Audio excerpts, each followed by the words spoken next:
আমরা এখনো লক্ষ্য করছি 2024 সালের 5ই আগস্টের এই ছাত্র জনতার গণ অভ্যুত্থানের যে ফ্যাসিস্ট খুনি দুর্নীতিবাজ টাকা পাচারকারী জনতার বুকে বুলেট চালিয়ে যারা গণহত্যা করেছে তাদের কিছু কিছু প্রেতাত্মা এখনো বিভিন্ন জায়গায় বসে থেকে দেশের বিরুদ্ধে বাউফলের জনগণের বিরুদ্ধে আপনারা ষড়যন্ত্র করছেন। মনে রাখবেন 2024 সালের একটাই 5ই আগস্ট নয়, প্রতিদিন এক একটা 5ই আগস্ট তৈরি করে এই ষড়যন্ত্রের কাঠ ভাঙা জবাব দেওয়া হবে।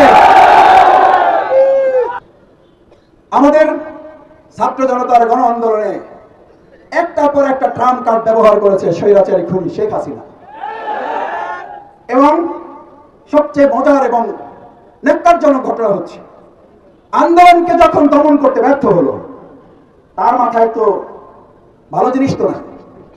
আমি মাঝে মধ্যে বলে থাকি চিংড়ি মাছের যা থাকে মাথায়, ওগুলো মাথায় থাকার কথা না, যা থাকে নিচে ওগুলো তো চিংড়ি মাছের মাথায় থাকে, লাভ দেয় সামনে যায় পিছনে। আমাদের এই ভদ্র মহিলা মাথায় ওই রকম পিছনের চিন্তা, কারণ তার তো মাথার মধ্যে আসলে কিছু নেই। সে তার মাথায় ঢুকলো বাংলাদেশ জামাত ইসলামী ইসলামী ছাত্র শিবিরের অঙ্গ সংগঠন সবগুলো নিষিদ্ধ করলে এই আন্দোলন শেষ হয়ে যাবে। এর মধ্য দিয়ে আপনি প্রমাণ করেছেন বাংলাদেশে নতুন এক ইতিহাস তৈরি করেছেন। বাংলাদেশ জামাত ইসলামী ইসলামী ছাত্র শিবিরকে আপনি ওই গণ আন্দোলনের চেয়েও বেশি ভয় পান বলে জামাত এবং শিবিরকে আপনি নিষিদ্ধ করেছেন। আর আলহামদুলিল্লাহ এদেশের ছাত্র এবং জনতা আপনার সেই নিষেধাজ্ঞাকে তৃণমূলে প্রত্যাখ্যান করে জামাত ইসলামী ছাত্র শিবিরকে বুকে টেনে আন্দোলনকে বিজয়ের দ্বার প্রান্তে জুড়ে নিয়েছে।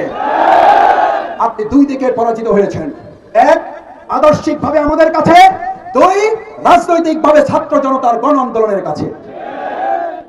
আজ আপনি তো আপনাকে নিষিদ্ধ করার সময়ও পেলেন না, আপনি বলেও যেতে পারলেন না আপনার নেতা কর্মীদেরকে। তার কয়েকদিন আগের ভিডিও ছিল শেখ হাসিনা পালায় না। আমাকে একজন বলেছিল শেখ হাসিনাকে আল্লাহ তাআলা বাঁচিয়ে রেখেছেন কেন, কি পরিকল্পনা মাসুদ ভাই? আমি বললাম ভাই আল্লাহর পরিকল্পনা তো আর আমরা জানি না, নিশ্চয়ই আল্লাহর কোন পরিকল্পনা তো আছে অবশ্যই। তবে আমাদের ধারণা শেখ হাসিনা যদি একবার মরে যেত তাহলে একবারই মৃত্যুর শাস্তি পেত।